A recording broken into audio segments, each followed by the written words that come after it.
my paper is titled Les bâtiments sont tellement plus lents que les couleurs. That's the end of my French bit. In October 2017, I was invited to propose a work for the roof of the newly refurbished and soon to be reopened Hayward Gallery, part of the South Bank complex in London. The Hayward, as many of you will know, is one of the few great Brutalist buildings in London, or indeed in the UK. When it first opened in 1967, it was also one of the very few galleries dedicated largely to the presentation of modern and contemporary art. Things have changed considerably since that time in London.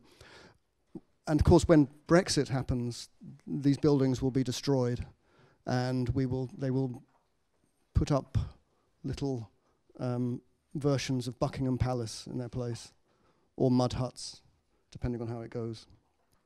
The two roofs of the Hayward Gallery consist of 48 and 36 glass pyramids arranged in a grid that were intended as skylights for the upper galleries. But somehow they never worked properly. They leaked and they were painted over in subsequent years. And finally, they were hidden behind a suspended ceiling. And then in 2017, 50 years after they were first installed, the skylights were remade for the reopening of the gallery. They are slightly different from the original design, although the shapes and the sizes are identical. And they now have programmable LED lights incorporated into the structure. My proposal was to turn the two roofs into a chromatic clock. That is to say, this is just a CAD version of this. That is to say, I had the lights programmed so that at any one time they would all show the same color. On the hour, the entire roof would be 100% red in the RGB color system. Very gradually, almost imperceptibly, like the minute hand of a clock, the colors would change through purple to blue at 20 minutes past, and then to green at 40 minutes past, and then through orange, through yellow and orange, back to red on the hour. Comme ça. The work ran from November 2017 to March 2018, and last winter was reinstalled and extended to other parts of the South Bank complex. These are just, I have a few slides of this work. So this would be about 5 past the hour.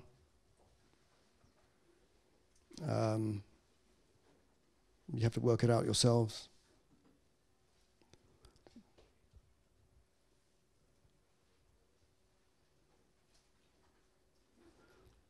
Now, I mention this work not just because I think it was reasonably successful, but because it made me look more closely at the relationship of architecture and color, and of what architecture may be said to represent chromatically. The first thing to say is that our cities have a complex and changing relationship with color. By day, they are monumental landscapes of monumental greyness, formed in concrete, steel, and glass, or in the muted colors of the earth, in stone and brick. By night, these days, they are luminous theaters of hyperkinetic colors that cascade out of billboards and neon signs and LEDs, and bounce off every reflective surface and spill onto the streets below. For the most part, I am happy with this relationship. Grey buildings make good supports for illuminated colours, be those colours advertisements or artworks. But adding colour to a pre-existing building is one thing. It gets a lot more complicated when architects want to build structures that are themselves colour. I mention this in part because I have been asked on a number of times by architects to help them address what they sometimes regard as a problem of buildings and colour. And it is hardly breaking news to say that architecture has had a fraught relationship with colour in the modern period, whether it was in the whitewashed fantasies of some modernists, Le Corbusier, Villa-Savoye, or in the pastel-hued fantasies of some postmodernists, James Sterling, Stuttgart, Neue Nationalgalerie Stuttgart, although my favourite is really this cartoon.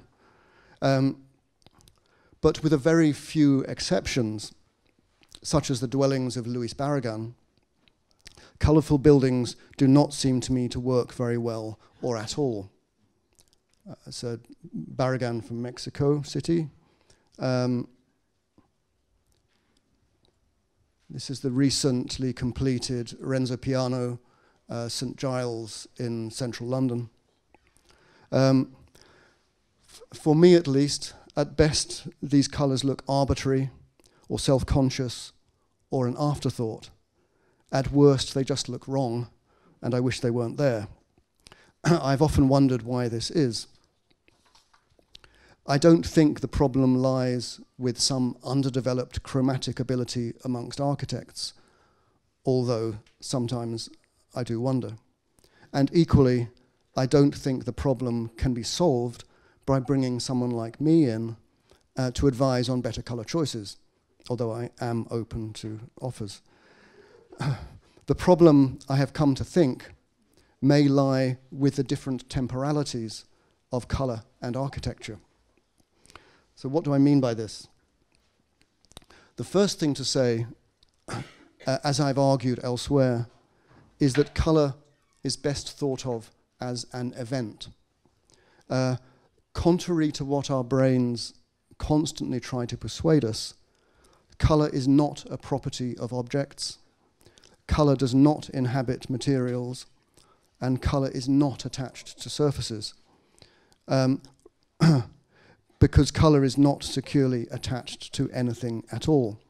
Rather, colour is relational, the product of an encounter between the world out there and our neural networks in here. This, at least, is what most neuroscientists would say these days. So colour, as I say, is an event, which is to say that colour is temporal and thus temporary. And I think this is all we can safely say about colour. It happens, and then it stops happening, and then it happens again. For Roland Barthes, he once said, colour is a tiny fainting spell. It's a beautiful remark. A moment, fleeting and ephemeral. He also said that colour is a kind of bliss, or jouissance, which is to say, a moment of ecstatic pleasure. And, he continued, colour is new each time. It is made and it is remade. It seems to me that all of these short phrases by Roland Barthes suggest the temporal character of colour as being key to the experience. It also seems to me that Martin Heidegger was suggesting something similar when he said in The Origin of the Work of Art, colour shines and wants only to shine, which is to say, so end of quote, which is to say colour is active. It comes towards us, it shines, and then of course it unshines. It comes and then it goes. Colour will always leave us. This, I think, is the melancholy joy of the experience. Of course, we all know colour will leave us when, for example, we see a rainbow. Let's see a rainbow. We know with a rainbow it is new each time, and we know it is temporary, even if we haven't read René Descartes' Discourse on Method, who told us that we will only see a rainbow if and so long as certain ifs are satisfied. If it is around mid-morning and we are facing west, or mid to late afternoon and we are facing east. If there are dark clouds in the background, if it is during or shortly after a rainstorm, and crucially, if the sun is at an angle of precisely 42 degrees in respect of the angle of incidence. These are the ifs of a rainbow. It might seem that rainbows and other instances of illuminated colour are exceptions to the rule of more regular and reliable colour experiences, but they are not. Insofar as almost all colour experiences are dependent on the presence of light, then they are also temporal. They may not look it, but they are. That they often don't look it is due to certain operations performed by the brain, the effects of which neuroscientists call colour constancy, the process by which the brain stabilizes the constantly changing patterns of light in the visual field to make it appear that colour remains stable and consistent under different lighting conditions and atmospheric occurrences. And we are lucky it does, because without the convenient perceptual illusion of colour constancy, the world would be almost impossible to navigate.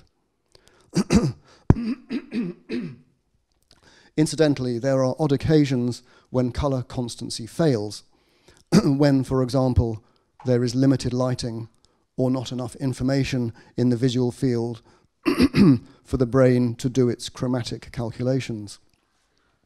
A recent example of this that went viral certainly in the UK was the case of the blue-black dress. I don't know if you encountered that in France. If you did, it was, yeah, well, if you didn't, don't worry. Which some people saw as white and gold, as opposed to blue and black. What was interesting to me about this case was how angry people became about it. It was as if they had been cheated, as if something they had felt able to rely upon had been shown up to be as unreliable as everything else. Colour is impermanent, and every time I see colour, I am reminded of its impermanence. Colour is made possible by the presence of light, but it is also destroyed by the presence of light. Very few pigments survive continued exposure to light. Sooner or later, everything fades. Reds lead the way, and in due course, all other colours follow. And every form of illuminated colour, whether natural or artificial, will, sooner or later, simply disappear, as if it had never been there. Everyone knows this. And I suspect everyone feels a little loss when this happens. I do, probably because I've frequently made and installed illuminated coloured things in galleries and elsewhere, and as night follows day, so to speak, I always get the call from the gallery to tell me that it's gone out and it needs to be fixed. Colour always leaves us. Whether it is through the slow fade or by the quick flick of a switch, the very presence of colour is a reminder that it will never stay. Colour resists stasis. It doesn't like to be pinned down. It is, to borrow the words of Charles Baudelaire, the great poet of 19th century modern city, it is fugitive, it is ephemeral, and it is contingent. And the more vivid the colour, the more fugitive it appears to be. Buildings, on the other hand, are slower and more stable entities. The bigger they are, the slower they tend to be. Bigger buildings are slower than smaller buildings. Smaller buildings can carry colour. Sheds and shacks and beach huts can be vibrant in a way that apartment blocks and offices generally cannot. Architecture tends towards the monumental, the solid and the stable and the enduring and the permanent. Even if it aspires to something more fluid and futuristic, architecture finds it very hard to shed these associations. Buildings, big buildings in particular, are slow structures, and slow structures don't chime with the quickness of colour. Colour resists stasis. You might also say colour resists structure, which is to say that the temporality of architecture is more or less opposite that of colour. And this may be one of the reasons why colour and architecture have such a fraught relationship. Vivid colour is unsuited to and uncomfortable in conditions that imply permanence and fixity. Incidentally, I began to wonder whether this notion can be applied to the natural world, to wonder, that is to say, whether this is not just an issue of colour and architecture, but one of colour and size more generally. The bigger something is, the less colourful it tends to be. For example, mountains are less colourful than gems. Crystals are brighter than boulders. Whales are greyer than angelfish. Elephants are less iridescent than insects. Hummingbirds are brighter than albatrosses. I could go on.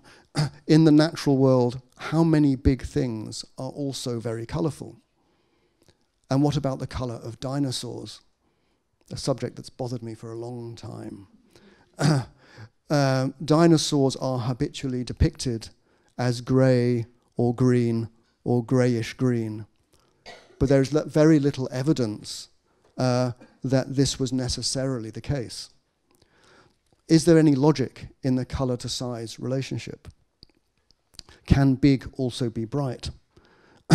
Small animals aren't just brightly coloured, and small plants, but often multicoloured too. Are large animals ever more than two colours? What if Moby Dick had been the great pink whale? What if the Diplodocus in Jurassic Park had been purple? I happened to find this. Should we expect anything different from the leviathans of the city? Of course, every building has a colour of one sort or another. For the most part, these are not so much surface colours as material colours. Colours that inhere in the texture, the weight, and the mass of stone or brick, concrete or steel. And for the most part, these colours tend towards the neutral, the greys of concrete and steel, the earth tones of brick and stone. And these colours, most obviously grey, are the slowest of colours. If you are not familiar with talking about the velocity of colours, consider Vasily Kandinsky in 1911. For Kandinsky, every colour had a velocity. Every colour contained movement. In fact, it contained two types of movement, eccentric or concentric movement on the one hand, and movement towards or away from the viewer on the other. Every colour, that is, except grey. Grey, Kandinsky wrote, is motionless, uniquely amongst the colours. And he continued, in grey, there is no possibility of movement. And he wasn't alone in his association of grey with stasis. Consider, for example, Goethe's Faust, where Mephistopheles says to a hapless student, grey, dear friend, is all theory, and green the golden tree of life. Or Hegel, when he talked about philosophy painting its grey on grey. Great phrase, grey on grey, which only happened, the philosophy's grey on grey only happens when life has grown old. Philosophy only happens after the event, when it cannot change, when everything is fixed. Or consider the wonderfully simple yet disarmingly strange questions asked by Wittgenstein. For example, why can't I imagine a grey hot? Or consider The Wizard of Oz, that great essay on colour from 1939. Consider The Wizard of Oz, in which the manic, hyperchromatic delirium of Munchkinland is counterposed with the endless, changeless grey on greyness of Kansas. Grey here is the colour of stability and inertia. It is also the colour of the monumental and the enduring, of philosophical wisdom and of architecture. And that's okay. There are some compensations for the loss of colour. The loss of colour and life and desire and pleasure. Grey gives us the illusion of permanence. Grey seems to hint at a possible unchanging constancy beneath the ever-changing flux of light and life and time. In that, it can offer us some comfort. The only price we pay is that everything begins to look like Kansas.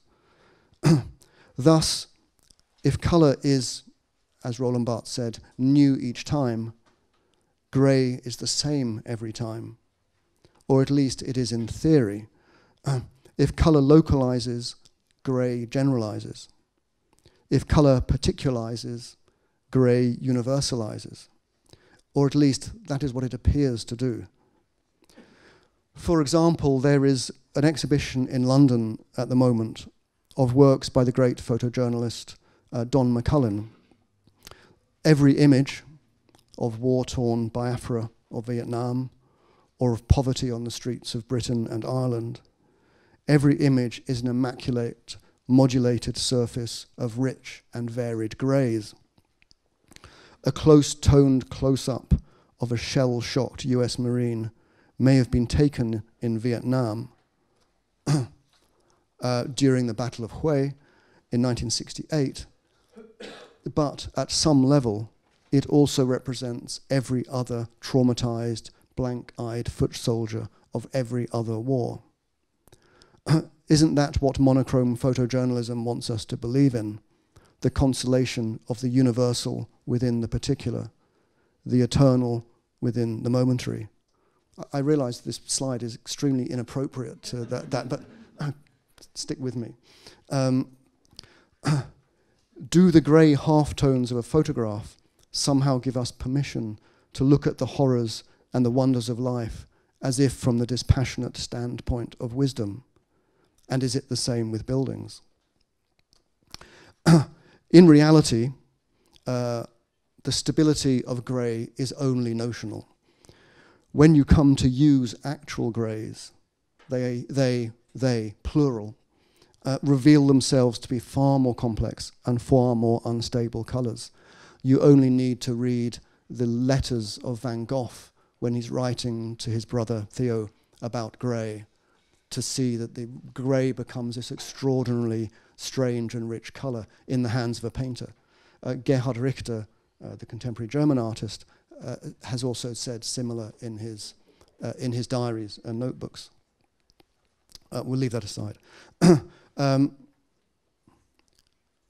So while it may or may not make much neuroscientific sense to oppose the experience and the effects of colour to the experience and effects of grey and black and white, in visual and literary culture, we do this all the time. So no wonder the relationship of architecture and colour is fraught with difficulty. The question for me is, how can buildings present colours in ways that don't conflict with the basic characteristics of colour, and vice versa? How can colours coexist with buildings in ways that don't conflict with the basic characteristics of architecture? Traditionally, in the West at least, we have tended to stick colours onto buildings rather than to make buildings in colour. And by and large, that has worked out fine for architects and fine for artists. Vivid stained glass windows, or frescoes of wet plaster, or vibrant glass and ceramic tiles may last for centuries, and they may have been designed and made with a single part of a single building in mind, but in an important sense, they are not of the building. They are not integral to the fabric or structure. They could always be removed, at least in the imagination. They are conceptually independent of the structure, of the architecture. The great rose window of Notre Dame, for example, or the great mosaic tiles of Ravenna, as another example. And for me, this is enough. The different temporalities can coexist very happily, and they have coexisted brilliantly in for many, many generations, so long as they retain a level of independence from one another. I will end with another work I made a few years ago. It is a small tabletop sculpture made in my studio rather than a large scale. Where's it gone? Rather than a large scale commission for a public building, but on reflection, I can now see that it sums up much that I've been thinking about colour in terms of architecture and the urban environment, about the quickness and slowness of different materials and surfaces. It is from a series of works inspired by a particular vernacular tradition that is common to every city that I've visited. The improvised, low-tech, and decidedly unsubtle burglar deterrent system that is shards of broken glass embedded in wet cement on top of an otherwise scalable wall. For me, this observation offered me an opportunity to do what I've been trying to do in the studio for over 25 years, to find a support for colour, in order to make colour more visible, to make a work that isn't just colourful, but is about colour, that is somehow colour itself before it is anything else. In order to do this, I have often found it necessary to isolate colour, to separate colour from its natural context, so to speak, or its usual context, in order to make it primary rather than a secondary characteristic of any given work.